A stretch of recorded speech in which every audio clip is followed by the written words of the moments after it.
What happened in Kosova this week, except for the whole white or silver dress drama? Well, unlike that debate, this piece of news is very clear. Kosova has the highest score of the Western Balkans in the liberal democracy score of 2024. Serbia, on the other hand, is not even on the list of democratic countries. They can't even get in, as I have been saying over and over again. Womp womp. Now back to this week, which is a time of both sorrow and pride. 26 years ago, Serbia's security forces surrounded the house of Adem Yashore, a founding member of the UÇK. They brutally massacred him and 58 members of his innocent family, as well as countless of civilian neighbors in Prekaz.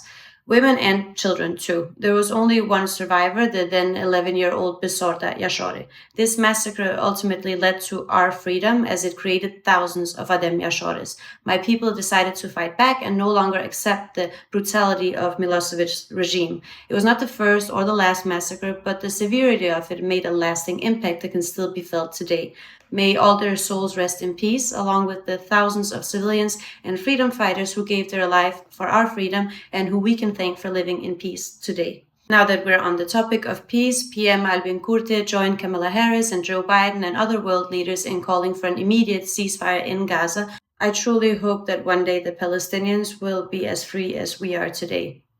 That also goes for Ukraine, who plans on recognizing Kosova and are fully aware of all the help we have given them, according to Ukraine's ambassador in Albania. Thank you and looking forward to it. As victims of terror ourselves, we have related with the Ukrainians from the very beginning, and may we all move towards peace and recognition soon. Ukraine is obviously our ally, but because of Russia's only ally in Europe, who recently orchestrated a terror attack in Kosova, there is a pressing need for enhanced security in our region.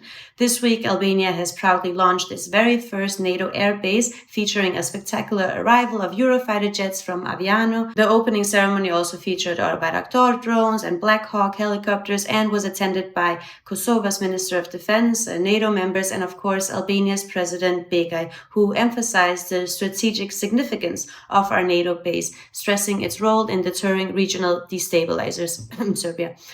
I think Serbia remembers how significant NATO is, at least Vučić should, since he was working under Milosevic at the time, who sacrificed the lives of Serb civilians so he could continue his genocide. Also, while we're on that topic, congratulations to Sweden for finally joining NATO. I hope we're next.